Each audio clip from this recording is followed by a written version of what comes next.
Bayarkan biaya liburanku 30 juta sekarang juga, gak pakai lama, ucap adik iparku dengan santai. Aku menjawab, maaf, gak bisa. Ibu mertuaku yang mendengar langsung membentakku, cepat bayar sekarang atau kamu keluar dari keluarga ini. Malam itu juga, aku putuskan untuk pergi. Paginya, 60 panggilan telepon dari mereka tak kujawab. Mereka panik karena.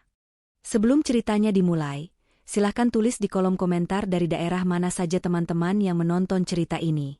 Jangan lupa like dan subscribe agar channel ini bisa semakin berkembang dan bisa mempersembahkan cerita yang lebih menarik lagi. Sabrina baru saja menyelesaikan sholat zuhurnya. Udara di dalam kamar terasa sejuk berkat pendingin ruangan, kontras dengan hawa Jakarta yang terasa memanggang di luar. Ia melipat mukenanya dengan rapi, meletakkannya di atas sajadah. Terdengar suara tawa keras dari ruang keluarga, diselingi suara televisi yang diputar dengan volume maksimal. Itu pasti suara Ibu Marni, ibu mertuanya, dan Puput, adik iparnya. Sejak Randy, suaminya, memutuskan untuk merantau, bekerja di luar kota setahun lalu, ibu dan adiknya pindah ke rumah ini. Rumah besar yang dibeli Sabrina dengan hasil kerja kerasnya sendiri, tentu saja. Namun, di depan keluarga besar, Randy-lah yang diakui sebagai pemilik dan pencari nafkah utama. Sabrina tidak keberatan. Ia mencintai suaminya dan ingin menjaga harga diri Randy sebagai kepala keluarga. Ia membiarkan Randy mengambil semua pujian. Sabrina menghela napas panjang. Ia membuka laptopnya di meja kerja dalam kamar. Pekerjaan sebagai pemilik perusahaan investasi digital menuntut perhatian penuh. Rapat daring dan analisis data adalah sarapannya sehari-hari. Ia sengaja bekerja dari rumah agar bisa mengurus rumah sekaligus. Tapi dalam praktiknya, ia lebih banyak mengurus Ibu Marni dan Puput. Baru 15 menit ia fokus pada layar, pintu kamarnya diketuk keras. Belum sempat ia menjawab, Puput sudah membuka pintu tanpa izin. "Kak Sabrina, sibuk terus," kata Puput dengan nada bosan. Ia adalah gadis berusia 19 tahun yang seharusnya kuliah, tapi lebih sering menghabiskan waktu di mal. Sabrina menoleh, tersenyum sabar. "Ada apa, Put? Kakak lagi kerja." Puput masuk, diikuti Ibu Marni di belakangnya. Ibu Marni memandang berkeliling kamar Sabrina dengan tatapan menilai. "Kerja, kerja, kerja. Kayak penting saja. Randy itu kerja banting tulang di luar kota. Kamu di sini enak-enakan di kamar berpendingin," cibir Ibu Marni. Sabrina memilih diam. Percuma berdebat dengan ibu mertuanya. Ia sudah hafal. Puput melempar sebuah brosur mengilap ke atas meja kerja Sabrina, tepat menutupi dokumen penting. "Itu brosur paket liburan mewah ke Bali. Aku mau liburan mewah ke Bali sama teman-temanku. Gengku mau menginap di villa yang ada private poolnya," kata Puput. Ia bicara sambil mengunyah keripik kentang mahal, remah-remahnya berjatuhan di karpet kamar Sabrina. Sabrina mengambil brosur itu. Ia melihat angka yang tertera di paket tersebut. 30 juta rupiah per orang untuk 5 hari.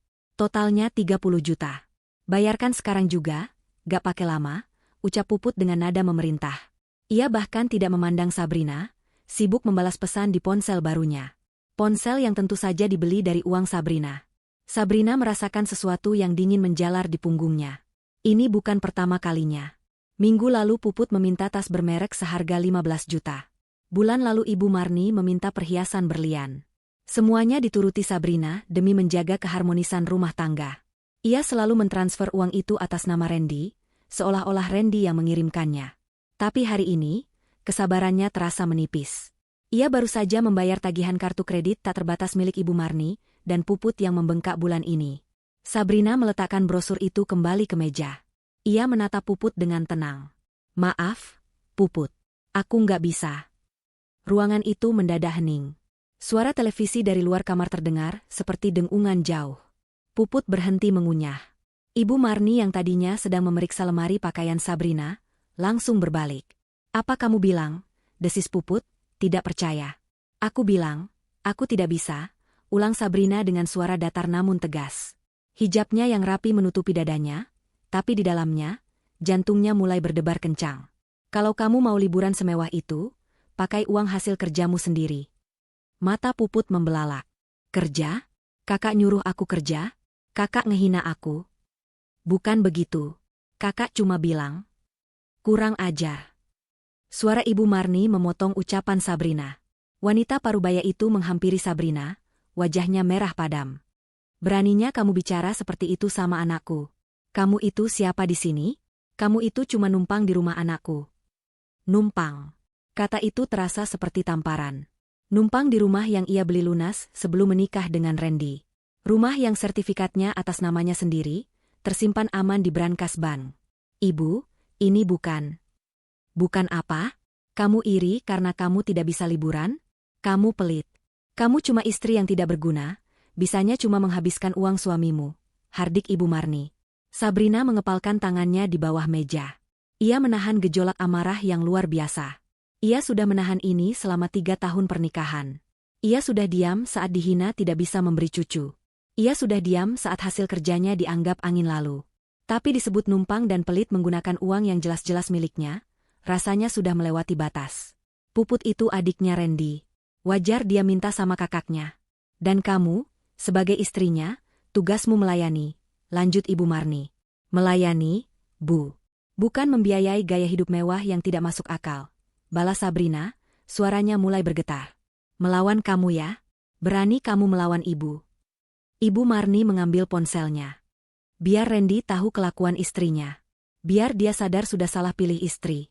Cepat minta maaf dan transfer uangnya, atau ibu telepon Randy sekarang juga. Sabrina menatap ibu mertuanya. Ancaman itu selalu berhasil. Selama ini, Sabrina akan langsung mengalah demi menghindari konflik dengan Randy. Tapi melihat wajah sombong Puput dan tatapan penuh kebencian Ibu Marni, sesuatu dalam diri Sabrina telah patah. Silakan, kata Sabrina. Silakan telepon Randy. Ibu Marni terkejut melihat reaksi Sabrina. Tapi egonya terlalu tinggi. Oh, nantang kamu ya? Baik. Ibu Marni langsung menekan nomor Randy dan, seperti biasa, menyalakan loudspeaker agar Sabrina bisa mendengar setiap penghinaan yang akan dilontarkan untuknya. Derit nada sambung terdengar 3 kali sebelum suara Randy yang berat menjawab dari seberang. Halo, Bu. Ada apa? Randy lagi sibuk. Ibu Marni langsung mengubah suaranya menjadi lirih dan penuh derita. Air mata palsu langsung menggenang di pelupuk matanya. Randy, nak, sabar ya, nak, ibumu ini lagi sedih sekali. Puput di sebelahnya ikut memasang wajah memelas, siap mendukung drama sang ibu.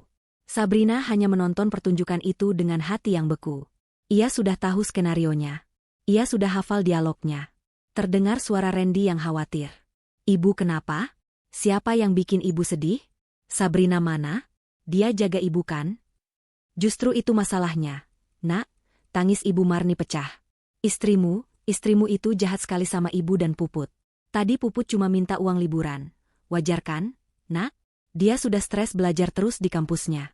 Dia cuma minta 30 juta, tapi istrimu dia membentak Puput. Sabrina terkesiap. Ia tidak membentak. Ia hanya menolak dengan tenang.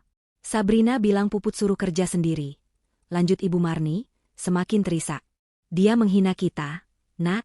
Dia bilang kita ini benalu. Dia bilang dia capek kasih kita makan. Padahal itu kan semua uang kamu, nak. Uang hasil kerja keras kamu banting tulang di perantauan. Sabrina menatap nanar pada ponsel di genggaman Ibu Marni. Kebohongan itu diucapkan begitu lancar, begitu meyakinkan. Hatinya berharap Randy akan mengenali kebohongan ibunya. Randy tahu Sabrina tidak seperti itu. Randy tahu Sabrina wanita yang lembut. Sabrina ada di situ. Bu, kasih teleponnya ke dia. Suara Randy terdengar dingin dan marah. Ibu Marni tersenyum penuh kemenangan ke arah Sabrina. Ia menyodorkan ponsel itu. Sabrina tidak mengambilnya. Dia tidak mau bicara. Nak, dia sombong sekali. Dia bilang, silakan telepon kamu, dia tidak takut. Pekik Ibu Marni. Sabrina. Terdengar bentakan Randy dari loudspeaker. Suara itu begitu keras, hingga membuat Sabrina terlonjak. Jaga bicaramu sama ibuku. Sabrina menelan ludah. Mas, aku tidak. Diam kamu, potong Randy. Aku tidak mau dengar alasanmu. Kamu itu istri macam apa? Tugasmu itu menghormati ibuku. Ibuku itu surgaku. Kenapa kamu jadi pelit sekali? Hati Sabrina terasa seperti diremas. Pelit? Ia yang membiayai operasi katarak Ibu Marni tahun lalu. Ia yang membayar lunas hutang-hutang judi ayah Randy sebelum meninggal. Ia yang mentransfer gaji Randy setiap bulan dari rekening pribadinya, agar suaminya itu bisa dengan bangga berkata, ini gajiku, kepada keluarganya. Mas, Puput minta 30 juta untuk liburan. Itu uang yang banyak, coba Sabrina menjelaskan. Banyak katamu? Itu uang hasil kerja kerasku di perantauan. Aku capek banting tulang di sini, uangku kirim untuk keluarga, bukan untuk kamu simpan sendiri, sergah Randy. Ini adalah puncaknya. Ini adalah kalimat yang menghancurkan segalanya. Randy tidak hanya diam membiarkan ibunya menghina Sabrina. Randy tidak hanya gagal membelanya. Randy secara aktif mengklaim uang Sabrina sebagai miliknya dan menuduh Sabrina pelit atas uangnya sendiri. Sabrina teringat percakapan mereka sebelum Randy merantau. Perusahaan Sabrina membuka cabang baru di luar kota. Randy, yang saat itu bekerja di perusahaan lain sebagai staf biasa, merasa terintimidasi dengan kesuksesan istrinya. Maka Sabrina menawarkan solusi. Randy pindah ke cabang baru itu, menjabat sebagai manajer area. Jabatan yang diciptakan Sabrina khusus untuknya. Gajinya pun dibuat seolah-olah besar. Padahal Sabrina mentransfer 80%-nya dari rekening pribadi, bukan rekening perusahaan. Semua demi harga diri Randy. Dan inilah balasannya. Suaminya menuduhnya pelit. Suaminya menyebut kerja kerasnya sebagai uangku. Cepat kasih Puput uangnya, perintah Randy. Jangan bikin malu aku. Turuti semua kata ibuku, atau kita selesai. Kamu dengar? Sabrina, kita selesai. Ancaman itu lagi, cerai.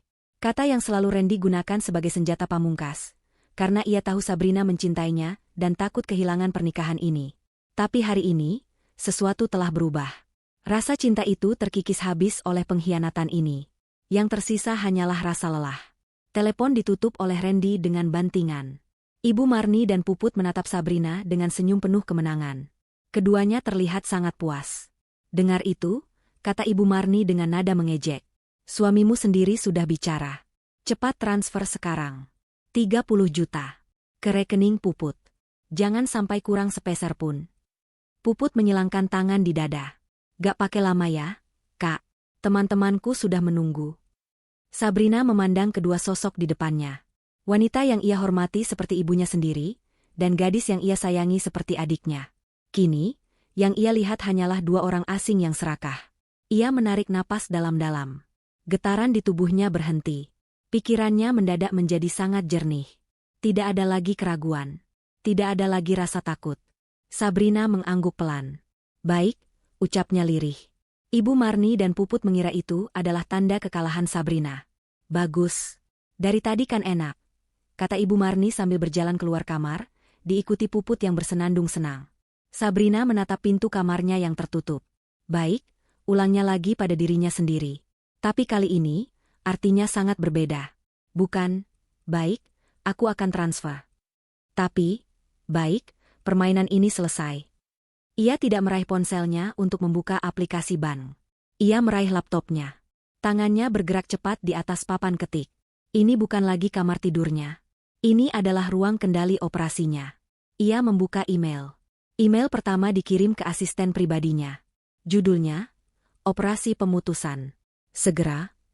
Isi emailnya singkat dan jelas. Tarik semua fasilitas kartu kredit atas nama Randy, Marni, dan Puput. Efektif segera. Batalkan semua transfer otomatis ke rekening mereka. Hentikan pembayaran tagihan utilitas rumah. Saya akan pindah malam ini. Email kedua dikirim ke bankir pribadinya. Bekukan semua joint account. Pindahkan seluruh aset pribadi saya ke rekening kustodian yang baru. Siapkan surat kuasa untuk pengacara saya. Email ketiga dikirim ke tim legal perusahaannya. Siapkan dokumen penarikan aset perusahaan, 2 mobil mewah atas nama operasional. Dan siapkan surat pemutusan hubungan kerja atas nama Randy. Sabrina menekan tombol, kirim, pada ketiga email itu. Setelah selesai, ia bersandar di kursinya. Untuk pertama kalinya setelah sekian lama, ia merasa bisa bernapas. Ia tidak akan pergi. Belum. Ia akan pergi malam ini, tapi sebelum itu, ia akan menikmati pertunjukan terakhir. Sabrina mengunci pintu kamarnya. Dari luar, Ibu Marni dan Puput pasti mengira ia sedang menangis atau meratapi nasibnya. Ia bisa mendengar tawa mereka di ruang keluarga. Mereka bahkan memesan makanan mahal dari restoran bintang 5 untuk merayakan kemenangan mereka. Sabrina tahu itu karena notifikasi terakhir dari kartu kreditnya masuk ke ponselnya, sebelum ia memberi instruksi pada asistennya untuk memblokir total. Biarlah itu menjadi makanan mewah terakhir mereka. Sabrina tidak menangis. Air matanya sudah kering. Yang ia rasakan adalah kelegaan yang aneh, seolah beban seberat gunung akhirnya terangkat dari pundaknya. Telepon pengkhianatan dari Randy tadi adalah penutup yang sempurna. Tidak ada lagi keraguan, tidak ada lagi harapan untuk diperbaiki. Ini adalah akhir. Laptopnya menyala. Satu persatu balasan email masuk. Dari Ratna, asisten pribadinya, semua kartu kredit atas nama Randy, Marni, dan Puput telah diblokir permanen per detik ini, Bu. Transfer otomatis dihentikan. Pembayaran utilitas rumah sudah saya batalkan untuk tagihan bulan depan. Mobil penjemput akan siaga di titik yang ditentukan pukul 12 malam ini. Dari bankir pribadinya, rekening gabungan telah dibekukan. Seluruh aset likuid dan investasi Anda telah diamankan ke rekening kustodian pribadi atas nama Anda. Tim legal bank siap menunggu instruksi lanjut. Dari tim legal perusahaannya, surat penarikan 2 unit mobil sedang diproses, akan dieksekusi lusa. Surat pemutusan hubungan kerja untuk saudara Randy sedang disusun dengan alasan penyelewengan fasilitas perusahaan dan akan dikirimkan besok pagi. Sabrina menutup laptopnya. Semuanya berjalan sesuai rencana. Ia adalah wanita yang sangat teliti. Bertahun-tahun ia membangun bisnisnya dari nol, ia tidak akan membiarkan siapapun, bahkan suaminya sendiri, menghancurkannya. Ia membuka brankas tersembunyi di balik lukisan kaligrafi di kamarnya. Di dalamnya bukan perhiasan, tapi dokumen. Ia mengeluarkan map tebal berisi sertifikat hak milik rumah ini, atas namanya, Sabrina Anindita. Ia juga mengambil akta pendirian perusahaan, BPKB mobil-mobil lainnya, paspor, dan ijazah aslinya. Ia memasukkan semua itu ke dalam tas laptopnya. Kemudian, ia membuka lemari pakaiannya yang besar. Di satu sisi, tergantung pakaian-pakaian sederhana dan hijab syari yang biasa ia pakai di rumah, yang sering dicibir Ibu Marni kuno. Di sisi lain, tersembunyi di bagian dalam, adalah koleksi powersuit, blazer mahal, dan pakaian kerja profesional yang ia gunakan saat bertemu klien besar. Ia tidak menyentuh itu semua. Ia hanya mengambil satu koper kabin kecil. Ia tidak mengisinya dengan pakaian. Ia mengisinya dengan hard drive eksternal yang berisi semua data cadangan perusahaannya, beberapa buku catatan penting, dan album foto kedua orang tuanya yang sudah meninggal. Hanya itu. Harta paling berharganya. Ia melihat ke sekeliling kamar. Foto pernikahannya dengan Randy masih terpajang di meja rias. Randy yang tersenyum lebar, memeluknya. Dulu, ia pikir itu adalah senyum kebahagiaan. Kini, ia melihatnya sebagai senyum kepuasan seseorang yang telah mendapatkan apa yang diinginkannya. Ia mengambil bingkai foto itu, membukanya, mengeluarkan fotonya, dan merobek bagian foto Randy menjadi 2. Bagian fotonya ia simpan, sebagai pengingat. Sisa foto Randy ia biarkan di meja. Ia menunggu. Pukul 9 malam. Pukul 10. Pukul 11. Tawa di luar sudah lama berhenti. Ia mendengar pintu kamar Ibu Marni dan Puput ditutup. Mereka mungkin sedang tertidur, memimpikan liburan mewah di Bali. Tepat pukul 12 malam, Sabrina membuka pintu kamarnya. Rumah itu gelap dan hening. Di ruang tamu, ia bisa melihat kotak-kotak sisa makanan mahal mereka berserakan di meja. Bau saus tiram dan mentega menguar di udara. Ia melangkahinya tanpa perasaan. Ia berjalan ke meja makan. Mengambil secari kertas catatan dan sebuah pulpen. Ia hanya menulis satu kalimat singkat. Sesuai permintaan Mas Randy dan Ibu, saya pergi. Ia meletakkan catatan itu di tengah meja makan, tempat ia biasa menyajikan sarapan untuk mereka. Sabrina membuka pintu depan dengan pelan. Udara malam yang sejuk menyambutnya. Ia melangkah keluar dari rumah yang ia bangun dengan keringatnya sendiri. Ia menutup pintu tanpa suara. Ia tidak menoleh ke belakang. Tepat saat ia mencapai gerbang, sebuah sedan hitam mewah berhenti di depannya. Kaca jendelanya turun, memperlihatkan Ratna, asistennya. Semua beres, Bu Sabrina? Tanya Ratna dengan suara pelan namun profesional. Sabrina masuk ke kursi belakang. Semua beres, Ratna. Kita ke hotel, jawabnya tenang. Mobil melaju membelah malam. Sabrina mematikan ponsel yang biasa ia gunakan untuk berkomunikasi dengan Randy dan keluarganya. Ia mengeluarkannya dari tas, membuka slot kartu SIM, mematahkan kartu itu menjadi 2, dan membuangnya ke asbak mobil. Kemudian, ia mengeluarkan ponsel lain. Ponsel khusus untuk bisnis yang tidak pernah diketahui Randy. Ia mengirim satu pesan singkat kepada pengacara perceraiannya. Mulai proses gugatan cerai besok pagi. Alasan, perselisihan terus-menerus dan penelantaran finansial oleh suami. Pesan terkirim. Sabrina bersandar di kursi kulit yang nyaman. Mobil terus melaju menuju Hotel Bintang 5 di pusat kota, tempat sebuah presidential suite telah disiapkan atas namanya. Untuk pertama kalinya dalam 3 tahun, Sabrina merasa benar-benar bebas. Puput bangun pukul 10 pagi. Sinar matahari sudah menembus gorden kamarnya yang mahal. Ia meregangkan tubuh dengan malas, senyum lebar menghiasi wajahnya. Hari ini adalah hari besar. Hari ini ia akan memesan tiket liburan 30 jutanya.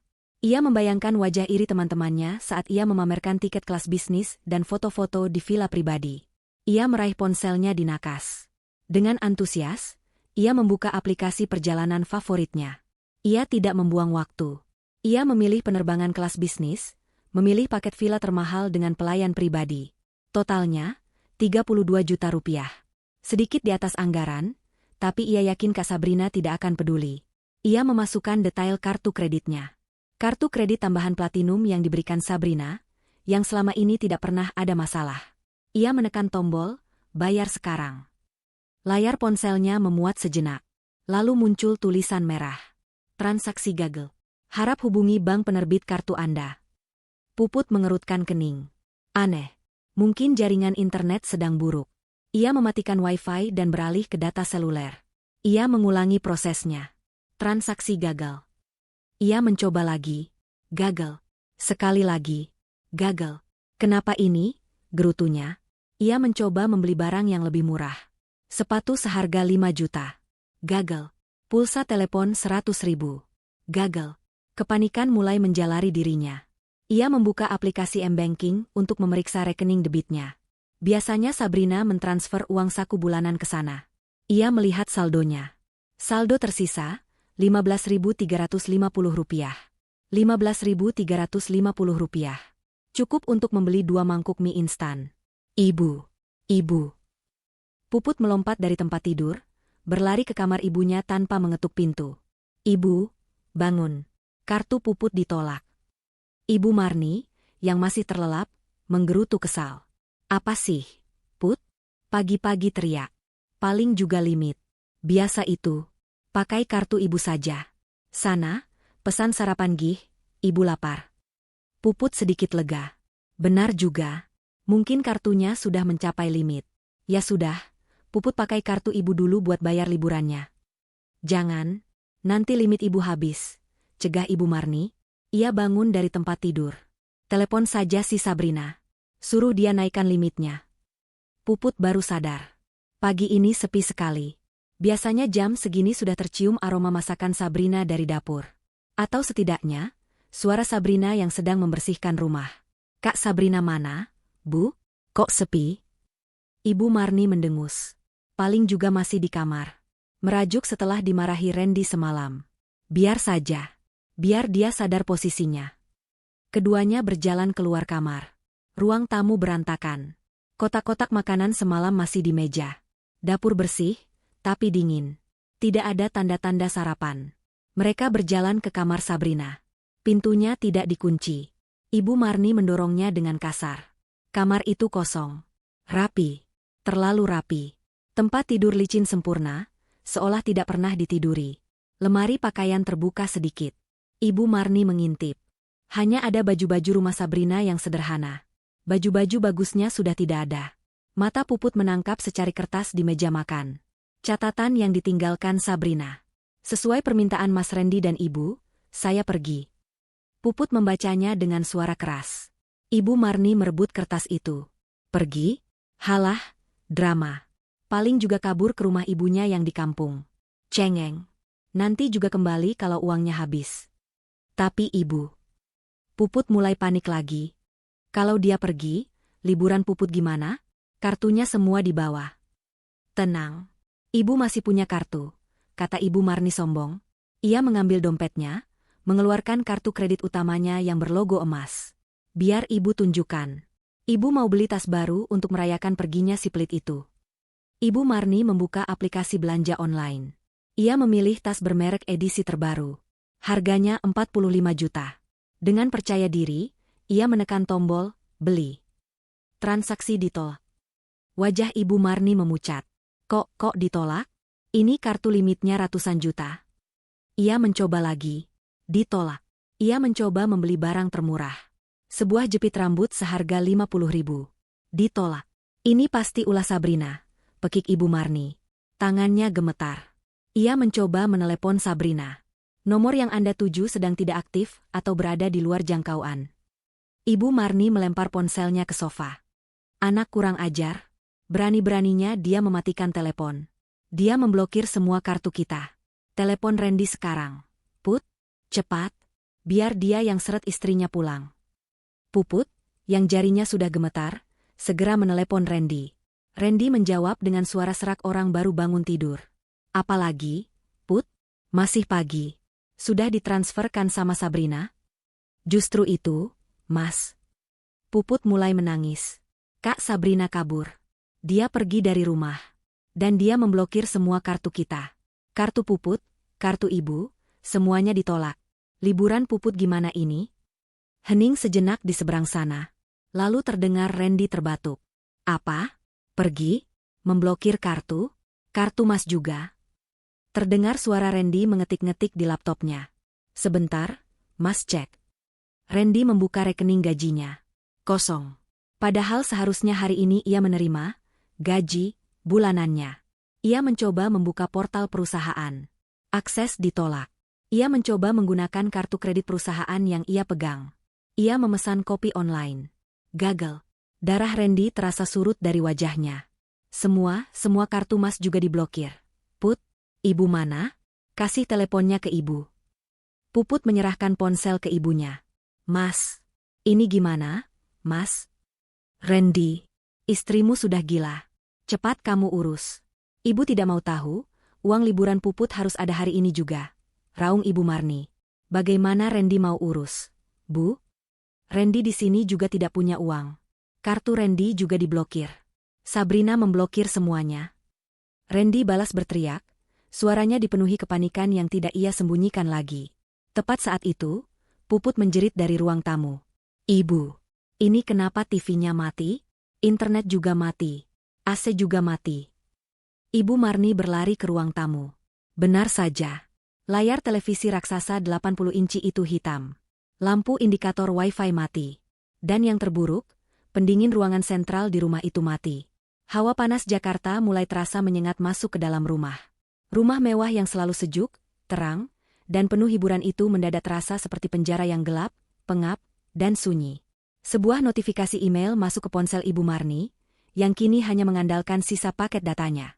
Email itu dari bank. Pemberitahuan gagal tarik. Cicilan KPR rumah mewah Anda sebesar 85 juta rupiah telah jatuh tempo.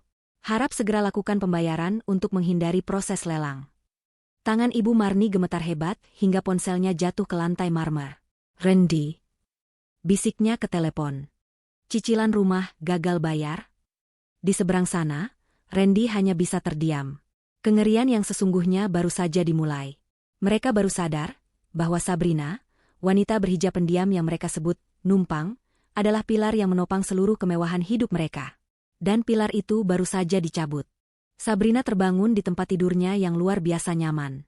Sinar matahari pagi menembus celah gorden tebal di kamar Presidential Suite Hotel Bintang 5. Ia meregangkan tubuh. Tidak ada alarm yang berisik. Tidak ada ketukan pintu kamar yang kasar dari Puput. Tidak ada teriakan Ibu Marni yang memintanya membuatkan sarapan. Yang ada hanya keheningan yang menenangkan. Ia menekan tombol di samping tempat tidur. Seorang butler pribadi masuk tak lama kemudian, mendorong troli sarapan mewah. Kroasang hangat, buah-buahan eksotis, jus jeruk segar, dan kopi hitam pekat kesukaannya. Sabrina menikmati sarapannya sambil duduk di dekat jendela, memandangi panorama kota Jakarta yang sibuk dari ketinggian lantai 50. Ia merasa seperti baru saja terlahir kembali. Di seberang ruangan, di atas meja kerja yang terbuat dari kayu mahoni, tergeletak sebuah ponsel. Ponsel yang ia gunakan khusus untuk keluarganya. Semalam ia tidak mematikannya. Ia hanya mengubah modenya menjadi senyap total. Ia sengaja membiarkannya menyala dan terhubung ke pengisi daya. Ia ingin melihat, dengan mata kepalanya sendiri, seberapa besar kepanikan yang ia ciptakan. Pukul 10 pagi. Tepat saat Puput menyadari kartunya ditolak di belahan kota lain. Layar ponsel itu menyala.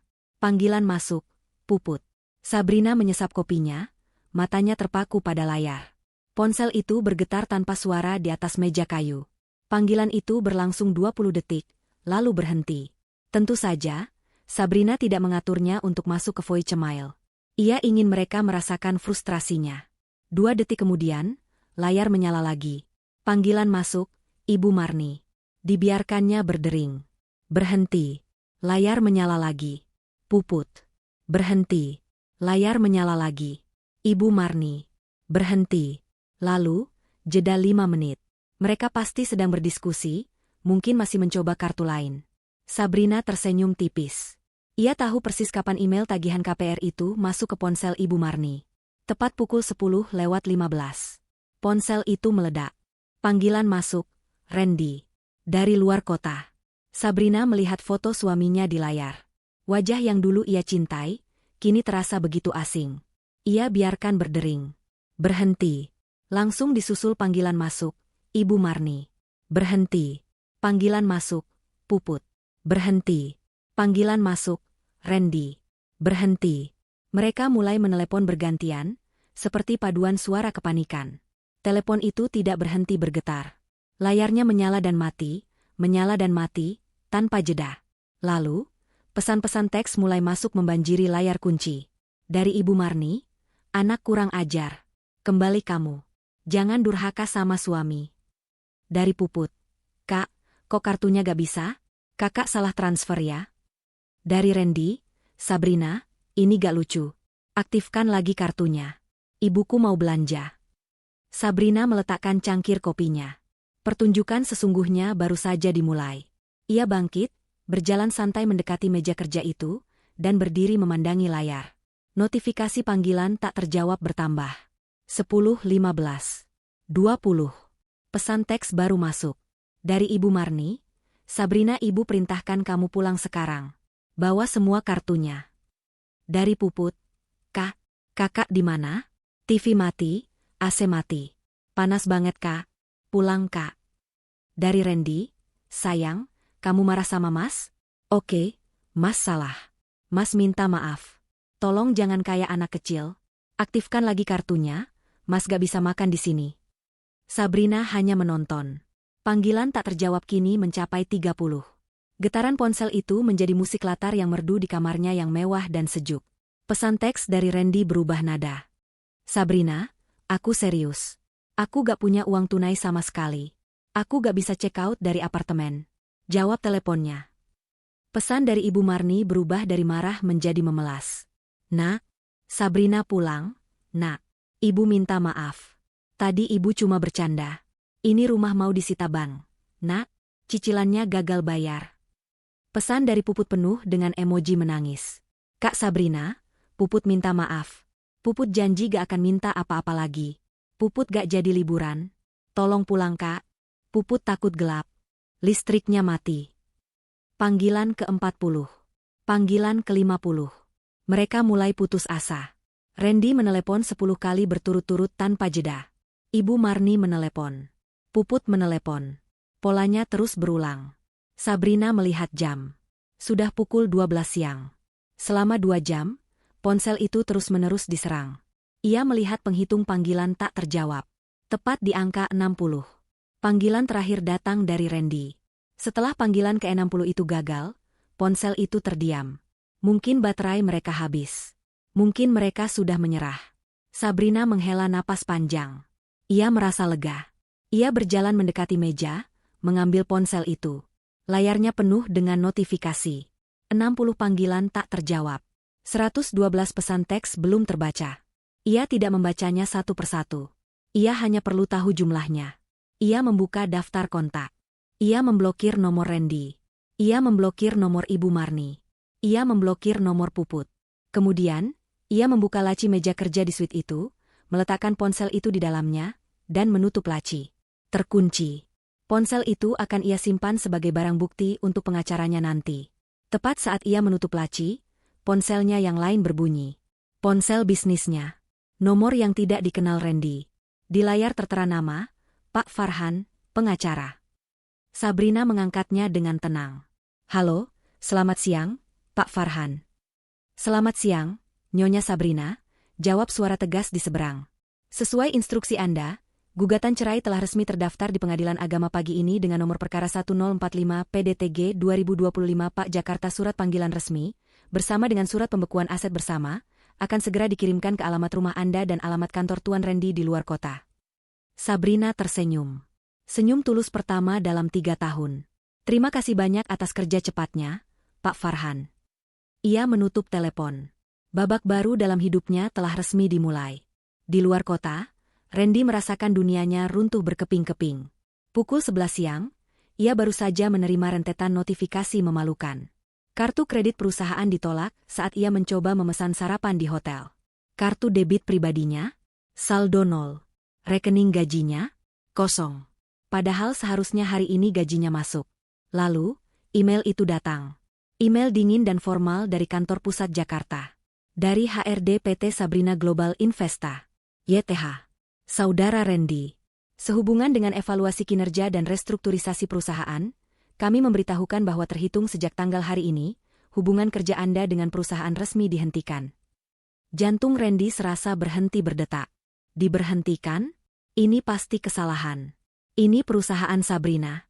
Dia mencoba mengakses portal perusahaan. Akses ditolak. Akun Anda tidak lagi aktif.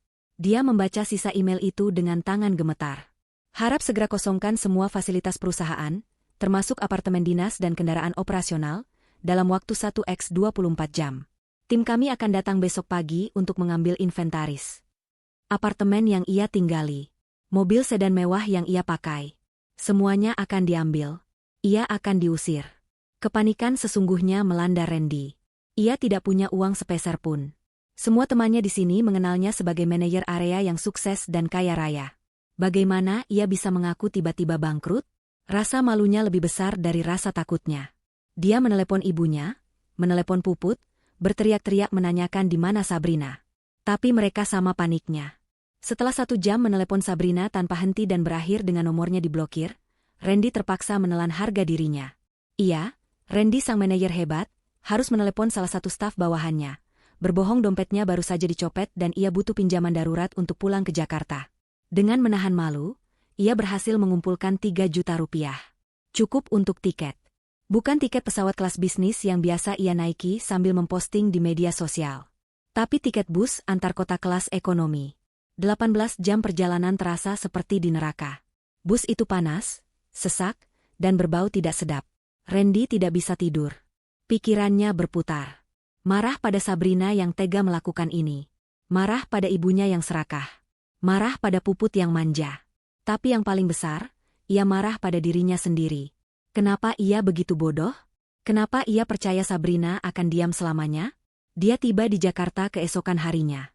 Tubuhnya pegal-pegal, bajunya lecek, dan wajahnya kuyu. Dia harus memesan ojek online untuk rumahnya. Kompleks perumahan mewah itu terlihat sama, tapi Randy merasa seperti orang asing. Saat tiba di depan rumahnya, ia melihat sesuatu yang aneh. Gerbang otomatisnya tertutup rapat. Satpam komplek menghampirinya. Maaf, Pak Randy. Listrik di rumah Bapak mati total dari kemarin. Jadi gerbangnya tidak bisa dibuka otomatis, kata satpam itu dengan tatapan kasihan. Mati total? Randy harus melompati pagar rumahnya sendiri, disaksikan oleh tetangga yang kebetulan lewat. Harga dirinya hancur lebur. Dia membuka pintu depan yang tidak terkunci. Hawa panas dan pengap langsung menyambutnya. Seperti masuk ke dalam oven. Rumah itu gelap gulita, semua gorden tertutup. Bau busuk sisa makanan mewah mereka kemarin menyengat hidung. Kotak-kotak pizza dan sisa steak berjamur di atas meja. Dia mendengar suara tangisan pelan dari ruang tamu. Dia berjalan ke sana dan menemukan pemandangan yang menyedihkan. Ibu Marni dan Puput duduk di lantai marmer yang kotor. Keringat membasahi dahi mereka. Wajah mereka kotor, rambut acak-acakan. Puput, gadis yang selalu tampil modis, kini memakai das terkusam. Ibu Marni, wanita sombong yang selalu memakai perhiasan, kini terlihat seperti gelandangan. Mana Sabrina? Teriak Randy. Itu adalah kalimat pertamanya. Suaranya serak karena kelelahan dan dehidrasi. Ibu Marni langsung berdiri, histeris. Kamu tanya kami? Ini semua gara-gara kamu. Kamu yang nyuruh dia nurutin kata ibu. Kamu yang belain kami. Sekarang dia pergi. Ini gara-gara ibu yang serakah. Minta liburan 30 juta. Puput balas berteriak sambil menangis. Sekarang Puput mau kuliah gimana? Internet mati. Diam kalian berdua. Randy membentak, suaranya menggema di rumah yang kosong itu. Jadi dia benar-benar pergi. Dia bukan cuma pergi, nak, rintih Ibu Marni, tenaganya habis. Dia memblokir semuanya. Uangmu di perantauan. Randy menendang meja kopi dari kayu jati itu dengan sekuat tenaga. Kotak-kotak pizza berhamburan. Itu bukan uangku, Bu. Itu semua uang Sabrina. Keheningan total melanda ruangan itu. Hanya terdengar deru napas Randy yang terengah-engah. Ibu Marni dan Puput menatapnya dengan mata terbelalak, tidak mengerti. Apa maksudmu, nak? Tanya Ibu Marni, suaranya bergetar. Pekerjaanku, gajiku, perusahaan itu, semuanya milik Sabrina. Teriak Randy, frustrasinya akhirnya meledak. Ia menunjuk ke sekeliling rumah yang mewah namun pengap itu. Rumah ini, mobil, kartu kredit. Semuanya milik dia. Aku bukan manajer area hebat. Aku hanya ditempatkan di sana oleh Sabrina supaya kalian bangga. Gajiku yang katanya besar itu transferan dari rekening pribadinya setiap bulan. Kita selama ini hidup dari uangnya. Kita ini parasitnya. Dan sekarang dia mengambil semuanya kembali. Pengakuan itu menggantung di udara. Ibu Marni terduduk lemas di lantai. Puput menutup mulutnya, ngeri. Tepat saat pengakuan pahit itu meresap, terdengar gedoran keras di pintu depan. Bukan bel listrik yang merdu, tapi gedoran tangan yang kasar dan tidak sabar. Randy, dengan kaki gemetar, berjalan membuka pintu. Di depan pintu berdiri dua pria berbadan tegap memakai seragam perusahaan leasing. Di belakang mereka, di jalanan, sebuah truk derek sudah terparkir. Selamat siang, kata salah satu pria itu dengan nada datar, sambil membaca sebuah surat perintah. Kami dari perusahaan leasing. Kami di sini untuk menarik 2 unit kendaraan, 1 Alphard hitam dan 1 SUV putih, atas nama PT Sabrina Global Investa karena gagal bayar. Mata Ibu Marni terbelalak ngeri. Itu adalah mobil yang ia dan Puput pakai setiap hari untuk kemal dan arisan. Randy, Ibu Marni, dan Puput berdiri mematung di ambang pintu. Pengakuan Randy yang meledak-ledak masih menggantung di udara panas yang pengap. Dan kini, di hadapan mereka, berdiri 2 pria berbadan tegap dengan seragam leasing dan sebuah surat perintah. Truk derek di jalan menjadi penonton yang bisu. Apa-apaan ini? Kalian tidak lihat ini rumah siapa? Ibu Marni, entah dapat tenaga dari mana, tiba-tiba maju. Insting serakahnya untuk mempertahankan harta benda lebih kuat dari rasa terkejutnya. Ini mobil anak saya. Randy, bilang sama mereka. Usir mereka. Randy tidak bergerak. Ia bahkan tidak sanggup menatap mata ibunya. Ia hanya menunduk, menatap lantai marmer yang kotor, tempat harga dirinya baru saja hancur berkeping-keping. Pengakuan barusan telah menguras habis sisa tenaganya. Salah satu petugas leasing maju selangkah, tidak terintimidasi oleh teriakan Ibu Marni.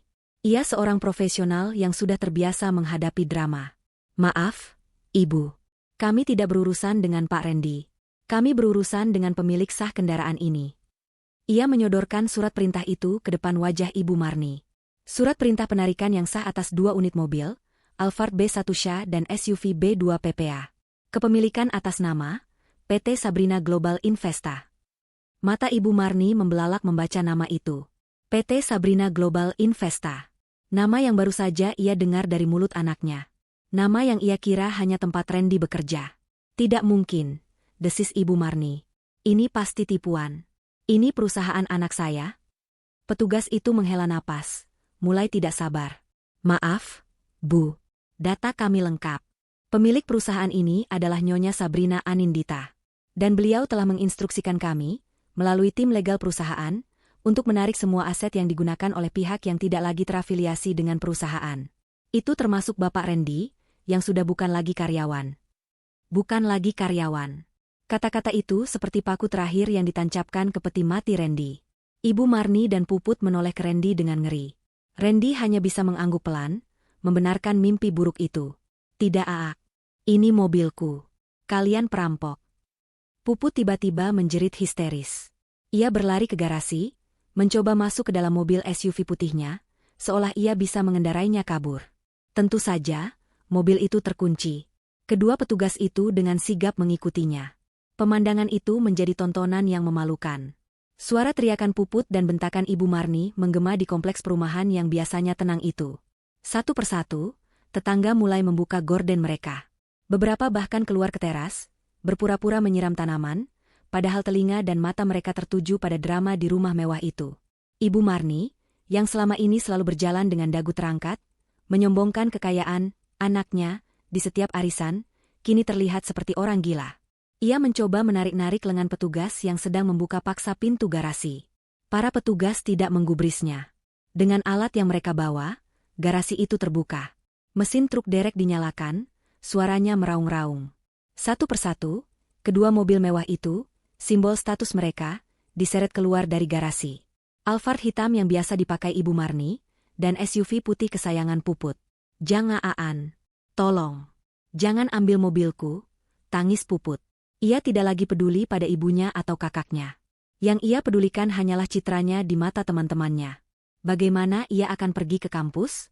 Bagaimana ia akan pergi ke mall? Hidupnya sudah berakhir.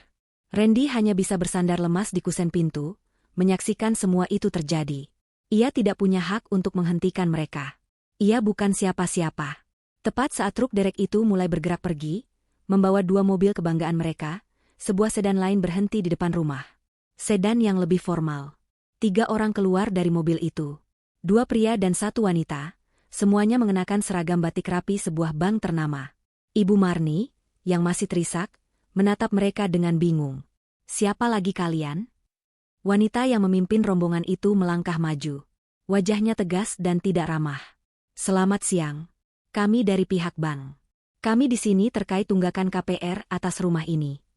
Jantung Ibu Marni serasa berhenti berdetak. Ia teringat email yang ia terima kemarin. Email yang ia kira hanya gertakan. Wanita bank itu mengeluarkan map dokumen. "Kemarin, sistem kami mencatat adanya gagal bayar untuk cicilan bulanan sebesar 85 juta rupiah. Kami juga telah menerima konfirmasi resmi dari Nyonya Sabrina Anindita, selaku penjamin utama dan pemilik rekening sumber dana, bahwa beliau telah menarik semua jaminan dan menghentikan pembayaran otomatis secara permanen." Randy akhirnya angkat bicara, suaranya serak dan putus asa. "Tunggu. Saya suaminya. Ini rumah kami. Ini harta Gonogini. Kalian tidak bisa menyitanya begitu saja." Wanita bank itu menatap Randy dengan tatapan dingin. "Maaf, Pak Randy. Bapak salah." Ia mengeluarkan selembar dokumen lain. "Menurut akta jual beli dan sertifikat hak milik yang kami pegang, rumah ini dibeli lunas oleh Nyonya Sabrina Anindita 2 tahun sebelum tanggal pernikahan Anda. Rumah ini terdaftar sebagai harta bawaan, bukan harta Gonogini. Anda hanya terdaftar sebagai suami yang menempati. Karena pemilik asli tidak lagi bersedia melanjutkan pembayaran cicilan, yang ternyata adalah cicilan top-up pinjaman atas nama Bapak, dan Bapak sendiri terbukti tidak mampu membayar, bank terpaksa mengambil alih aset ini sebagai jaminan." Randy limbung. Jadi, Sabrina tidak hanya membayar cicilan. Ia bahkan menjaminkan rumahnya sendiri untuk pinjaman yang dipakai Randy, Ibu Marni, dan Puput untuk foya-foya. "Kami memberi Anda waktu 3 kali 24 jam untuk mengosongkan rumah ini secara sukarela," kata wanita bank itu dengan nada final. "Tepatnya, lusa pagi pukul 10. Jika rumah ini belum kosong, kami akan kembali bersama aparat dan jurusita untuk melakukan pengosongan paksa." Ketiga petugas bank itu berbalik badan, masuk ke mobil mereka, dan pergi. Mereka tidak perlu menunggu jawaban. Rumah itu kembali hening. Hening yang menakutkan. Randy, Puput, dan Ibu Marni berdiri di pintu. Di luar, tetangga mereka masih menonton. Bau busuk dari dalam rumah bercampur dengan bau asap knalpot truk derek yang baru saja pergi. Ibu Marni menatap Randy, lalu menatap Puput. Matanya yang tadi penuh amarah kini kosong. Lalu, tanpa suara, tubuhnya ambruk ke depan, pingsan di lantai marmer yang kotor. Puput hanya menjerit kecil, lalu terduduk lemas di samping ibunya. Ia tidak tahu harus berbuat apa. Randy menatap langit yang cerah. Ia tidak menolong ibunya. Ia tidak menenangkan adiknya. Ia hanya tertawa. Tawa kering, pahit, dan putus asa. Ia telah kehilangan segalanya. Rumah, mobil, pekerjaan, harga diri, dan istri yang selama ini ia sia-siakan. Semuanya hilang dalam waktu kurang dari 48 jam. 2 hari terasa seperti 2 abad. Batas waktu 3 kali 24 jam dari ban akan habis besok pagi. Rumah mewah itu telah berubah menjadi neraka. Tanpa listrik, pompa air tidak bekerja. Kamar mandi menjadi kotor dan bau. Tanpa air, mereka tidak bisa membersihkan diri. Sisa-sisa makanan terakhir yang mereka beli dengan uang pinjaman Randy sudah habis kemarin. Mereka bertiga kini duduk di ruang tamu yang gelap dan berbau busuk. Randy, Ibu Marni, dan Puput. 3 manusia yang dilumpuhkan oleh kesombongan mereka sendiri. Perut mereka perih menahan lapar. Tenggorokan mereka kering menahan haus. Ibu Marni, yang sudah siuman dari pingsannya, kini terlihat 10 tahun lebih tua. Rambutnya lepek berminyak, wajahnya kuyu. Tidak ada lagi sisa-sisa kemewahan pada dirinya. Kita harus temui Sabrina, bisik Ibu Marni, suaranya serak. Ini bukan lagi perintah. Ini adalah permohonan. Hanya dia yang bisa menolong kita. Puput, yang matanya bengkak karena menangis terus-menerus, mengangguk lemah. Puput mau minta maaf. Puput janji gak akan manja lagi. Randy menatap ibu dan adiknya. Kemarahan sudah tidak ada lagi, yang tersisa hanya penyesalan yang dalam. Dia tidak akan mau bertemu kita. Dia sudah memblokir kita. Kita harus ke kantornya, kata Ibu Marni lagi, suaranya sedikit lebih kuat. Kita ke sana. Randy, kamu suaminya. Dia pasti masih cinta sama kamu. Dia hanya sedang marah. Kamu bujuk dia. Minta maaf. Bersujud kalau perlu. Bilang kamu akan ceraikan ibu. Tidak. Bilang kamu akan lakukan apa saja. Ini adalah satu-satunya harapan mereka. Randy mengumpulkan sisa-sisa uang tunai dari dompetnya. Cukup untuk 1 kali perjalanan taksi online. Perjalanan ke pusat kota terasa begitu menyiksa. Mereka bertiga, yang bau dan lecek, duduk berdempetan di kursi belakang taksi. Randy mengenakan kemeja kusut yang ia pakai saat pulang dari luar kota. Ibu Marni dan Puput hanya memakai daster yang sudah mereka pakai selama 2 hari. Sopir taksi terus melirik mereka dari kaca spion, jelas merasa tidak nyaman, bertanya-tanya mengapa 3 orang berpenampilan seperti gelandangan ini pergi ke salah satu gedung perkantoran termahal di Jakarta. Taksi berhenti di depan sebuah menara kaca yang menjulang megah. Di puncaknya, terpasang logo perusahaan yang bersinar, Sabrina Global Investa. Randy, Ibu Marni, dan Puput melangkah keluar dari taksi. Mereka mendongak menatap gedung itu. Gedung yang dibangun dari keringat Sabrina. Gedung yang seharusnya menjadi kebanggaan Randy, namun malah ia hianati. Mereka melangkah masuk ke lobi yang berkilauan. Lantai marmernya begitu bersih, hingga mereka bisa melihat pantulan wajah kuyu mereka. Pendingin ruangan yang sejuk langsung menerpa kulit mereka yang lengket. Ini adalah kemewahan yang baru 2 hari lalu mereka nikmati, dan kini terasa begitu asing. Baru 5 langkah mereka masuk, 2 orang satpam berbadan tegap dengan seragam rapi langsung mengadang mereka. Maaf, Bapak dan Ibu. Ada perlu dengan siapa? Tanya satpam itu dengan sopan namun tegas. Randy mencoba menegakkan punggungnya, berusaha terdengar berwibawa. Saya Randy. Saya suami Sabrina Anindita, pemilik perusahaan ini. Saya mau bertemu istri saya. Kepala satpam itu menatap Randy dari atas ke bawah. Ia jelas ragu.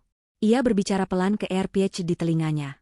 Pak, ada yang mengaku sebagai suami Nyonya Sabrina. Atas nama Randy. Satpam itu mendengarkan sejenak. Lalu, wajahnya berubah menjadi lebih dingin.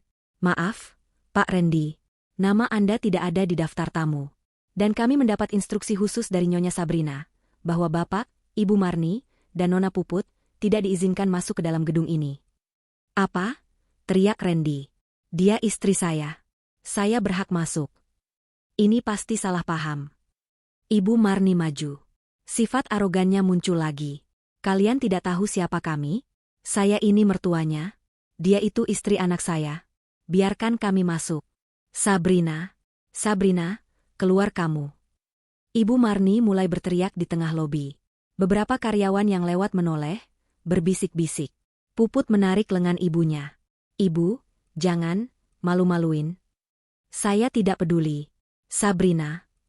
Pak, tolong jaga ketertiban. Kalau tidak, kami terpaksa. Tepat saat satpam itu hendak memegang lengan Ibu Marni, sebuah bunyi ding yang lembut terdengar. Pintu lift VIP di seberang lobi terbuka. Keheningan seketika melanda. Keluarlah Sabrina. Tapi ini adalah Sabrina yang belum pernah mereka lihat seumur hidup mereka. Ia tidak memakai daster atau hijab sederhana.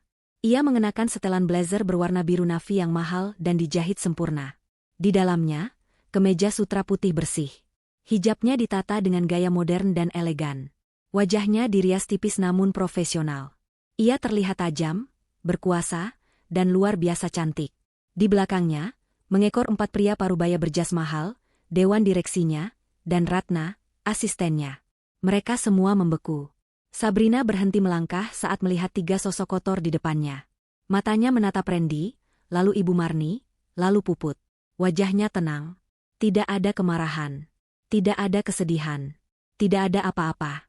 Hanya tatapan dingin seorang CEO yang sedang terganggu jadwalnya. Randy adalah yang pertama tersadar. Melihat istrinya yang begitu agung, dan melihat dirinya yang begitu hina, semua harga dirinya lenyap. Yang ada hanya keputusasaan. Ia berlari ke depan, dan melakukan hal yang tadi dikatakan ibunya. Ia bersujud. Di tengah lobi yang ramai, Randy, sang suami yang sombong, bersujud di kaki Sabrina, memeluk sepatunya yang mahal. Sabrina, sayang, maafkan aku. Randy terisak. Air mata mengalir di wajahnya yang kotor. Aku hilaf. Aku buta. Aku salah. Tolong, Sabrina, jangan ceraikan aku. Aku janji akan jadi suami yang baik. Aku akan cuci kakimu setiap hari. Aku mohon, beri aku satu kesempatan lagi. Ibu Marni dan Puput terkejut melihat Randy, tapi mereka segera menyusul. Ibu Marni ikut berlutut, mencoba memegang lengan Sabrina. Nak, Sabrina, maafkan ibu. Nak, ibu yang salah. Ibu yang serakah. Ampuni kami. Jangan usir kami. Kami mau tinggal di mana, Nak? Puput hanya bisa berdiri di belakang mereka, menangis tanpa suara, terlalu malu dan takut untuk melakukan apapun. Seluruh lobi terdiam. Semua mata memandang pemandangan yang surreal itu. Sabrina menatap 3 orang yang bergelimpangan di kakinya. Ia menatap Randy yang sedang menangis terseduh-seduh. Ia menarik napas pelan. Mas Randy, katanya. Suaranya jernih, tenang, dan stabil, menggema di lobi yang hening itu. Bangun. Jangan permalukan dirimu lebih jauh lagi. Randy mendongak, matanya penuh harapan. Sabrina, kamu maafkan aku? Kamu masih mau aku? Sabrina menggelengkan kepalanya pelan. Ibu Marni yang menyuruhku, keluar dari keluarga ini. Dan Mas Randy yang bilang, kita selesai, kalau aku tidak menurutinya. Ia berhenti sejenak, membiarkan kata-katanya meresap. Sebagai istri yang patuh, aku hanya menuruti perintah kalian berdua. Sabrina melangkah mundur 1 langkah, melepaskan dirinya dari pegangan Randy dan Ibu Marni. Ia menoleh ke kepala satpam yang sejak tadi berdiri kaku. Pak, katanya dengan nada memerintah yang jelas. Saya tidak kenal mereka bertiga. Mereka mengganggu ketertiban umum dan jadwal rapat saya. Tolong keluarkan mereka dari gedung saya. Gedung saya.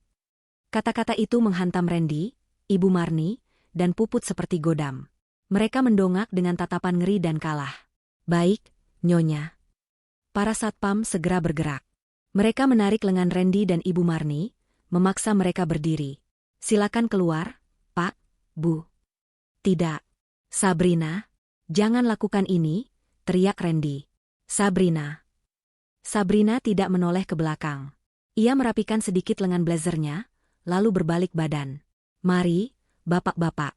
Klien kita sudah menunggu di restoran. Para direktur mengangguk, dan mereka semua berjalan mengikuti Sabrina keluar dari pintu putar lobi.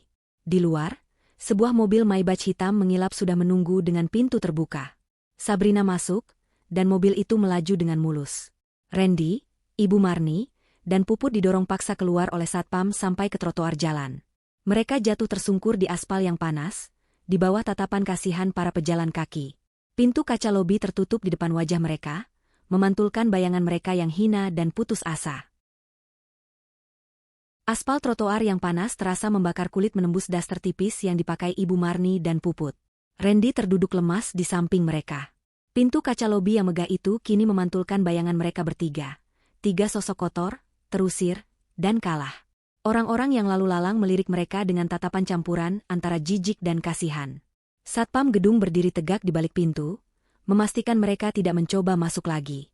Penghinaan itu total. Randy, yang bersujud di kaki istrinya. Ibu Marni, sang sosialita, yang didorong keluar seperti pengemis. Puput, sang putri, yang kini menjadi tontonan publik. Bangun, desis Randy, suaranya parau. Ia menarik paksa lengan ibunya. Bangun, Bu. Kita pergi dari sini. Pergi? Pergi kemana? Isak Ibu Marni. Wajahnya yang kotor terangkat menatap Randy. Kita tidak punya apa-apa lagi. Rumah, besok kita diusir. Kenyataan itu menghantam mereka bertiga sekali lagi. Besok, lusa pagi pukul 10, tenggat waktu dari bank akan tiba. Mereka tidak punya tempat tujuan. Mereka mulai berjalan. Tanpa tujuan. Seperti zombie. Matahari Jakarta terasa menyengat tanpa ampun. Bau keringat mereka sendiri bercampur dengan asap knalpot. Puput, yang terbiasa memakai sepatu mahal, kini berjalan dengan sandal jepit rumah yang sudah tipis. Kakinya lecet dan perih. Randy mencoba menelepon beberapa kerabat jauh. Begitu mereka mendengar suaranya, telepon langsung ditutup. Kabar kejatuhan mereka, atau mungkin peringatan dari Sabrina, telah menyebar lebih cepat. Tidak ada yang mau berurusan dengan mereka. Mereka adalah racun. Mereka berjalan kaki berkilo-kilometer. Mereka tidak punya uang sepeser pun untuk naik taksi atau bus. Saat hari mulai gelap, mereka akhirnya tiba kembali di kompleks perumahan mewah mereka. Satpam di gerbang depan menatap mereka dengan iba, tapi tidak mengatakan apa-apa. Mereka melompati pagar rumah mereka sendiri sekali lagi. Rumah itu kini terasa lebih mengerikan. Gelap total, berbau busuk yang semakin menyengat, dan panas seperti sauna. Malam itu, mereka tidak tidur. Mereka duduk di lantai ruang tamu yang keras, dikelilingi bayang-bayang perabotan mewah yang akan segera disita. Tidak ada yang bicara. Hanya terdengar isak tangis Puput yang sesekali pecah, lalu terdiam lagi. Pukul 10 pagi. Tepat waktu. Sebuah rombongan besar datang. Bukan hanya 3 petugas bank seperti kemarin. Kali ini, mereka datang bersama tim jurusita pengadilan, beberapa polisi, dan sebuah truk besar. Para tetangga, yang sudah mengantisipasi tontonan ini, berkumpul di depan rumah mereka masing-masing. Petugas jurusita membacakan surat perintah pengosongan paksa. Ibu Marni mencoba melawan. Ia menjerit-jerit, menyebut nama Randy, menyebut nama Sabrina, menyebut Tuhan. Tapi tidak ada yang peduli. Perlawanannya sia-sia. 2 orang petugas wanita memegangi lengannya dan menyeretnya keluar rumah. Puput menjerit histeris saat melihat petugas mulai menandai barang-barang di kamarnya. Koleksi tasnya, sepatunya, meja riasnya. Semuanya akan dilelang. Ia juga diseret keluar, menutupi wajahnya yang sembab karena malu. Randy tidak melawan. Ia hanya berdiri diam, membiarkan seorang petugas menepuk bahunya dan menggiringnya keluar. Ia adalah seorang pria yang sudah mati rasa. Mereka bertiga didudukan di pinggir jalan, di atas rumput trotoar, tepat di depan rumah mereka sendiri. Mereka menyaksikan para kuli angkut mulai mengeluarkan barang-barang mereka. Sofa kulit yang mahal, meja makan kayu jati, kulkas 2 pintu, tempat tidur Ibu Marni. Semuanya diangkut ke dalam truk. Ibu Marni, yang selama ini menjadi ratu di kompleks itu, kini menjadi tontonan paling menyedihkan. Ia terduduk di trotoar, menangis meraung-raung, memukuli tanah. Habis sudah. Habis. Hidupku habis. Randy memalingkan wajah. Ia tidak sanggup melihatnya. Ia juga tidak sanggup melihat tatapan tetangganya. Setelah rumah itu resmi kosong dan disegel oleh bank, rombongan itu pergi. Para tetangga pun satu persatu masuk ke rumah mereka. Pertunjukan telah usai. Randy, Ibu Marni, dan Puput ditinggalkan sendirian. Terduduk di trotoar, di bawah terik matahari, hanya dengan pakaian yang melekat di badan. Sekarang bagaimana? Bisik Puput, suaranya habis. Randy memejamkan mata. Ia memutar otaknya. Jakarta adalah akhir bagi mereka. Tidak ada yang akan menolong mereka di sini. Ia teringat kota tempat ia merantau. Bukan apartemen mewah fiktif yang ia ceritakan, tapi kota industri kecil tempat ia dibesarkan. Ia ingat satu nama, Agus. Teman lamanya sejak miskin dulu, sebelum ia mengenal kemewahan Sabrina. Ia meminjam ponsel satpam kompleks. Ia menelepon Agus. Ia menelan semua harga dirinya. Ia menceritakan semuanya. Tidak ada kebohongan. Ia bangkrut, terusir, dan tidak punya apa-apa. Di seberang sana, Agus terdiam lama. Lalu terdengar helaan napas. Ya sudah, Ren, kamu kesini saja. Tapi jangan harap hidup enak. Aku tinggal di kontrakan petak. Dan kamu harus kerja. Kerja apa saja. Harapan kecil itu muncul. Randy mengangguk, meski Agus tidak bisa melihatnya. Terima kasih, Gus. Terima kasih. Ibu Marni ternyata masih menyimpan sedikit uang tunai, diselipkan di balik baju dalamnya. Uang yang ia curi, sedikit-sedikit dari uang belanja bulanan. Uang itu, ironisnya, yang menjadi penyelamat mereka. Cukup untuk membeli 3 tiket bus antar kota kelas ekonomi termurah. Perjalanan itu adalah perjalanan penebusan dosa. Mereka duduk berdesakan di bus yang panas dan penuh sesak. Ibu Marni dan Puput, yang terbiasa dengan Alphard berpendingin, kini harus menahan mual karena bau keringat dan asap rokok. Mereka tiba di kota tujuan. Ini bukan kota metropolitan. Ini kota industri yang berdebu dan bising. Agus menjemput mereka dengan motor bututnya. Randy naik di belakang, sementara Ibu Marni dan Puput harus naik angkot, mengikuti dari belakang. Agus membawa mereka ke rumahnya. Sebuah gang sempit yang becek. Rumahnya adalah satu petak ruangan berukuran 3 kali 4 meter. Kamar mandi dipakai bersama 10 keluarga lainnya di luar. Ini, kata Agus datar. Untuk sementara, kalian bisa tidur di sini. Aku tidur di tempat temanku. Tapi, besok pagi, kamu kerja, Ren. Inilah, merantau, yang sesungguhnya. Keesokan harinya, Randy mulai bekerja. Bukan sebagai manajer. Agus membawanya ke pasar induk. Pekerjaannya, kuli panggul. Mengangkut karung-karung beras dan sayuran dari truk ke kios-kios. Dari jam 3 pagi sampai jam 3 sore. Tubuhnya yang gemuk dan lunak, karena kemewahan terasa remuk redam di hari pertama. Punggungnya serasa patah. Tapi ia tidak punya pilihan. Jika ia tidak bekerja, mereka tidak makan. Ibu Marni, yang terbiasa memerintah, kini tidak punya siapa-siapa untuk diperintah. Ia tidak bisa hanya duduk diam di kontrakan panas itu. Uang Randy tidak cukup. Dengan menahan malu, ia menawarkan jasa. Menjadi buruh cuci. Ia berkeliling dari pintu ke pintu kontrakan lain. Permisi, Bu. Mau cuci baju? Murah.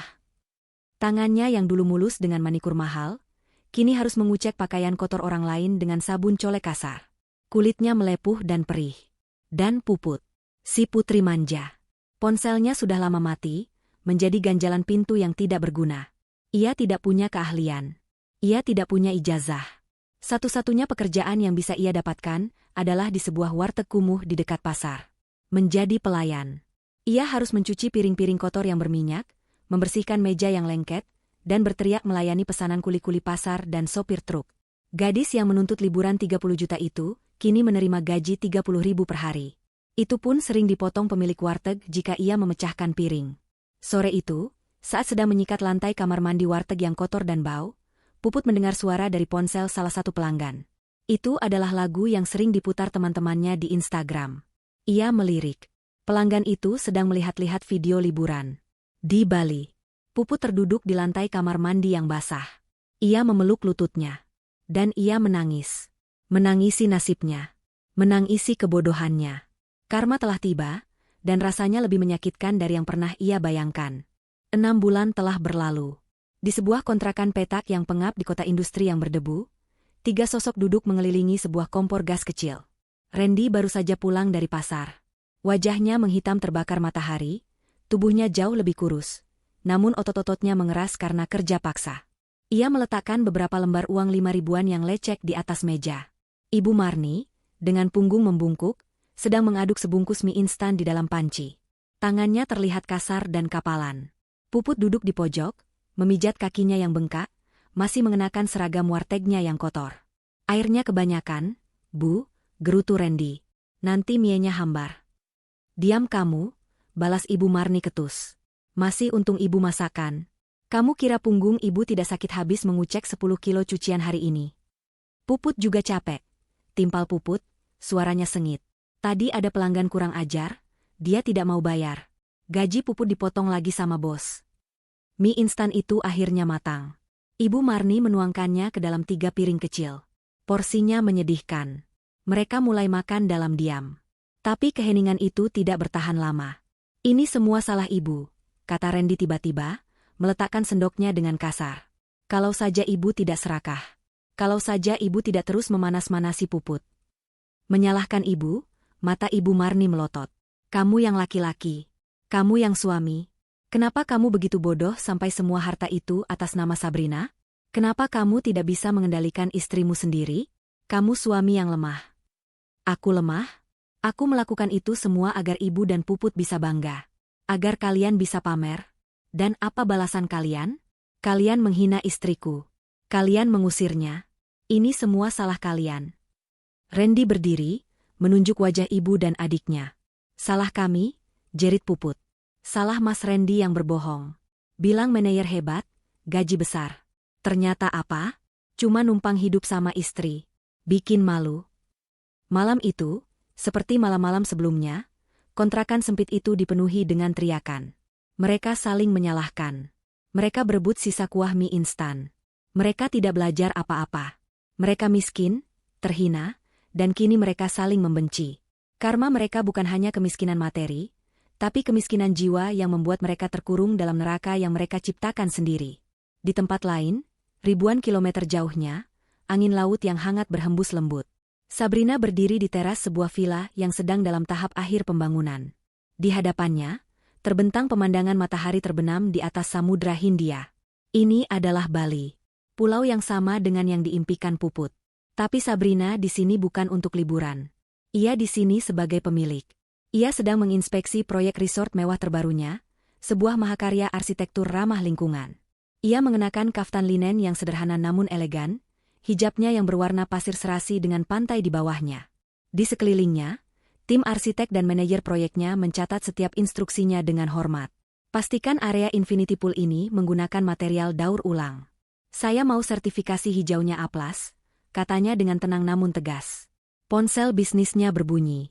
Di layar tertera nama, Ratna, asisten pribadi. Halo, Ratna. Bagaimana Jakarta?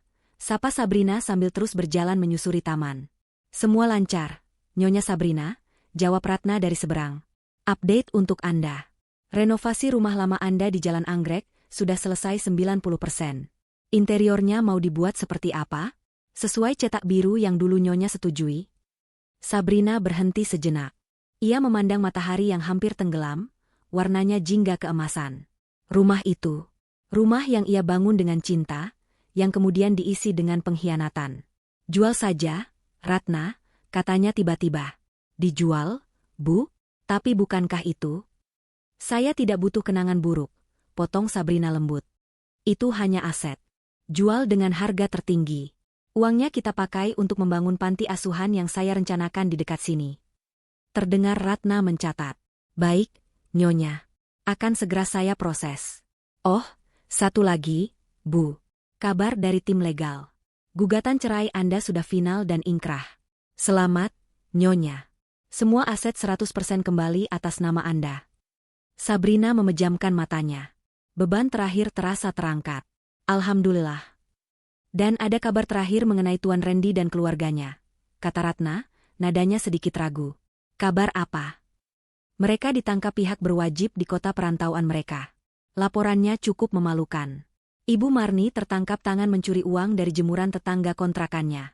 Dan saat polisi menginvestigasi Tuan Randy, ditemukan bahwa dia telah lama memalsukan ijazah sarjananya, bahkan sebelum bekerja di perusahaan Anda. Dia dituntut berlapis. Pemalsuan data dan pencurian. Sabrina terdiam lama. Tidak ada rasa senang. Tidak ada tawa kemenangan. Yang ada hanyalah rasa lega yang dalam. Ia tidak perlu membalas dendam. Karakter buruk mereka sendirilah yang akhirnya menghancurkan mereka hingga ke akar-akarnya. Biarlah hukum yang mengurus mereka, kata Sabrina akhirnya. Baik, Nyonya. Terima kasih, Ratna. Tolong pastikan bonus untuk semua tim proyek di Bali ini cair tepat waktu. Mereka bekerja keras. Sabrina menutup telepon. Ia berdiri sendirian di teras villa itu, menatap cakrawala. Angin laut meniup lembut hijabnya. Ia menarik napas dalam-dalam. Menghirup aroma garam, pasir, dan kebebasan. Ia bukan hanya seorang wanita kaya. Ia adalah seorang wanita yang utuh. Ia telah memenangkan pertarungan terbesar dalam hidupnya. Pertarungan melawan pengkhianatan, dan pertarungan untuk menemukan kembali dirinya sendiri. Dan kini, ia berdiri tegak, damai, dan tak terkalahkan.